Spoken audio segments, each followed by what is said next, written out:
well-being of those so deluded as to become followers. Above all, its methods can be a serious danger to the health of those who submit to them. The government has concluded that it is so objectionable that it would be right to take all steps within its power to curb its growth. I think that's a very powerful statement. He's saying the government should do everything it can to keep Scientology from growing. We're doing everything we can to help see that takes place. Now here's one I find personally offensive. Now I'm you call a free thinker, an atheist, whatever term you want to use, and I'm active in that community.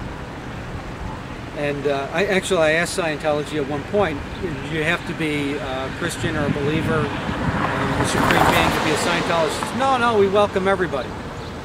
And they said, okay, that's interesting. And then I read in L. Ron Hubbard's book, The Science of Survival, he writes, quote, "No culture in the history of the world, save the thoroughly depraved and expiring ones, has failed to affirm the existence of a Supreme Being.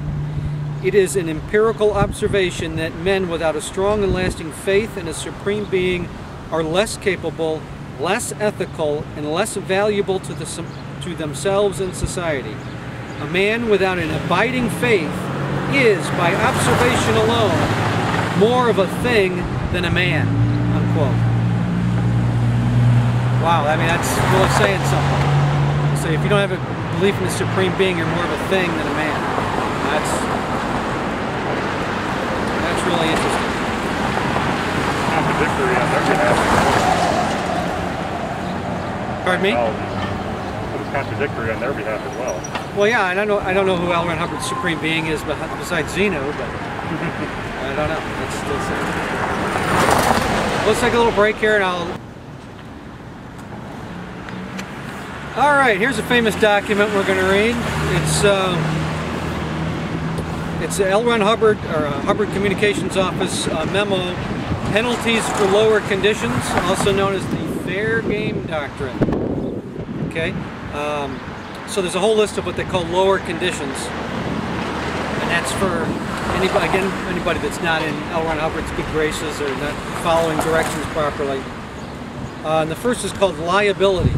In this case, the suspension of pay and a dirty gray rag left on the left arm day and night in confinement to the org premises, which is interesting, which is basically saying they're imprisoned at the org. And that's the first level. Now you can get in a little bit deeper into what he calls treason. Treason is suspension of pay and deprivation of all uniforms and insignia and a black mark on the left cheek and confinement to the org premises or dismissal from posts and debarment from premises. So you either have to stay or you have to stay out. I guess they have the option. The next one is doubt, which is debarment from premises, not to be employed, payment of a fine amounting to the sum that they may have cost the org, not to be trained or processed, not to be communicated or argued with.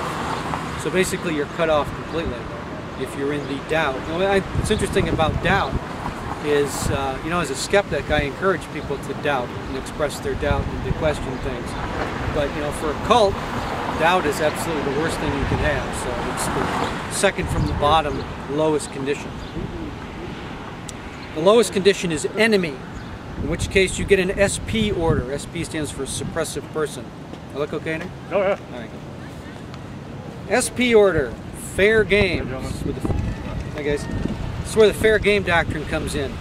Fair game may be, this is important, listen, may be deprived of property or injured by any means by any Scientologist without any discipline of the Scientologist, may be tricked, sued, or lied to, or destroyed. Wow. You can beat them up, you can steal from them with absolutely no consequences whatsoever. Here it is, Hubbard Communications Office, 1967, L. Ron Hubbard, founder. There. Now, if you bring this up to Scientologists, they'll say, but that was canceled. The fair game doctrine was canceled. Really?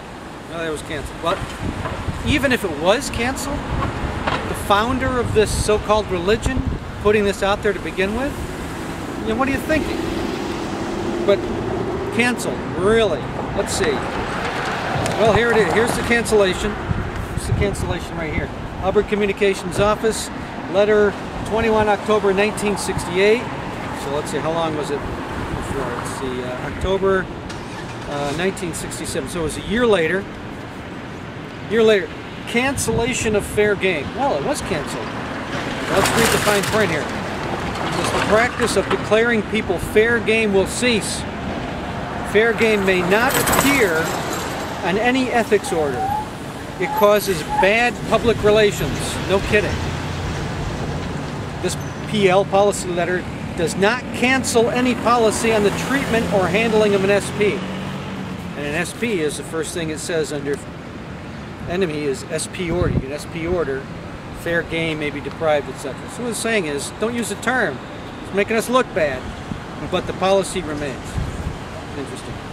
Oh yeah, sure it was canceled. Okay.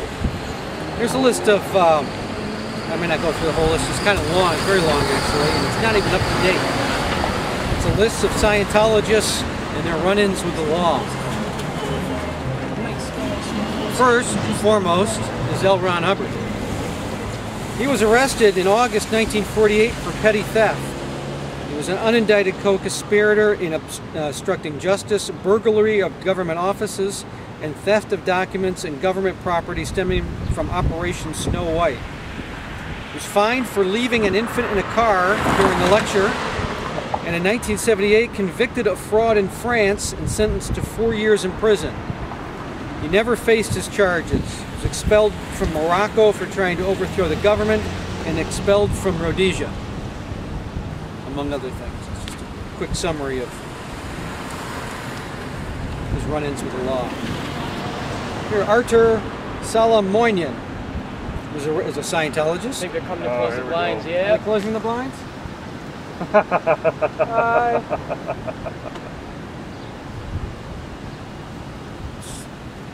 Let's get a close-up of this. Yeah, let's see. Yeah, I see that.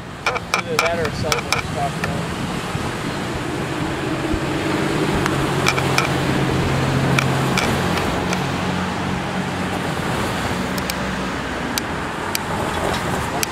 There they go.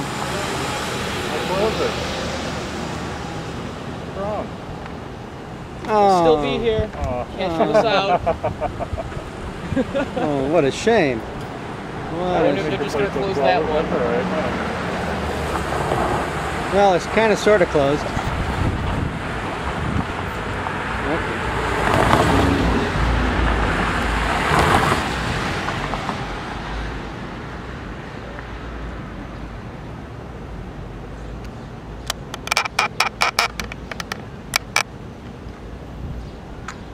Okay, well that was pretty effective.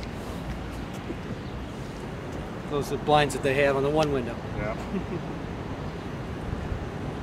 Okay, this Archer guy, Saleh Munyan, was arrested for terrorism, smuggling weapons, and admitted to connections with Al-Qaeda by the FBI in 2005.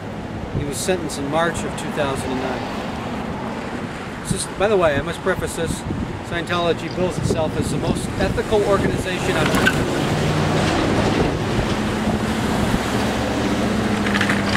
Okay.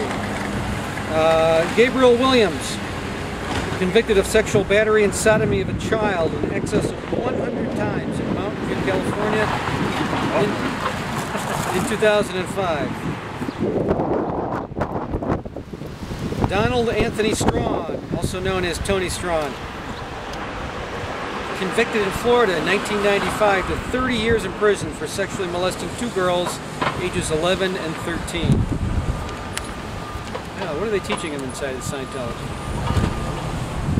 James Barber pled guilty to endangering the welfare of a minor in 2008 after charges were brought against him in the 2001 sexual molestation of a 15-year-old girl. William Van Rompuy, Dutch Scientologist convicted of the 2003 murder of 23-year-old Katrin Boer.